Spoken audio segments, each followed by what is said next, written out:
The Kansas State football team ended its season with a victory over LSU earlier this month in the Texas Bowl. And one senior who was among the Wildcats' leading receivers is now set to pursue a job that will keep him very busy on Sundays, but it is not playing in the NFL. Joining us now is Landry Weber, a 23-year-old wide receiver, that is, and special teams player for the Kansas State football team. He also plans to enter the seminary and become a Catholic priest.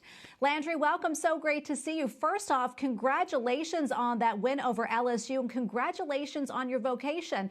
When and how did you know that you were being called to the priesthood? Well, first off, thank you for having me on. And I would probably say I first began feeling a call to the priesthood my freshman year of college.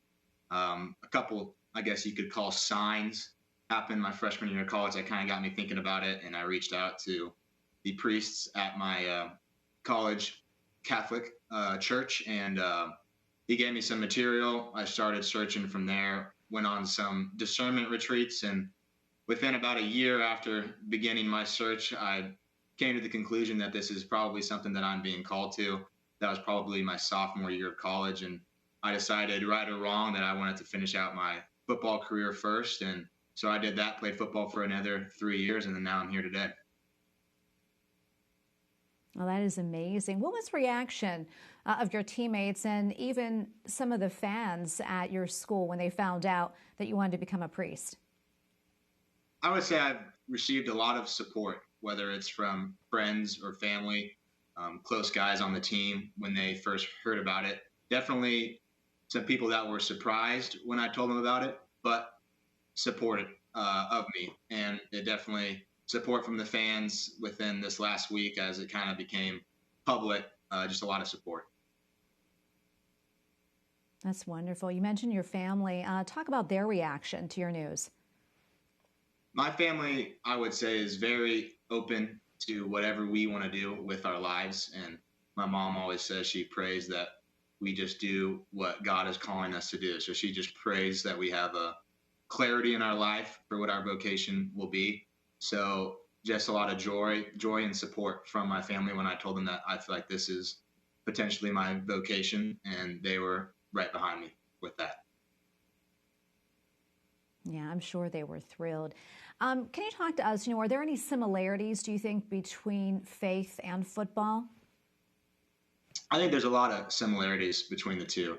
And kind of the biggest way that I look at it is football games are often compared to kind of going into battle. And, all off season, you train and lift and condition and work on your skills to kind of become a better football player so that you can be better prepared for the games on Saturday, for the battles on Saturday. And I've always approached my faith with a similar mindset that I'm in a constant battle with the evil one, and I need to prepare myself. And the only way that I will be ready for this battle is through the grace of God and his strength. And so my kind of training is receiving the Eucharist as often as I can, spending time with Jesus and adoration, and going to confession as frequently as I can, just doing whatever I can do to increase my faith, receive God's grace and God's strength in order to kind of fight this battle. So that's how I've always approached my faith, and I treat it very similarly to how I approach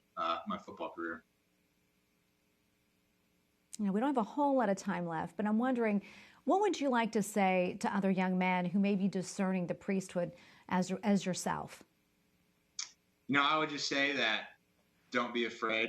I think society has this idea that there's only one road to happiness, and that's kind of through marriage and having kids. But giving yourself to God and putting your trust in him, he will reward you, and he'll be with you every step of the way. He's not going to abandon you for doing that. And whatever you give him, he will double you in return. So have faith, trust in him, and he's going to be there for you. Well, Landry, thank you so much for speaking with us. We are praying for you, and God bless you. Thank you.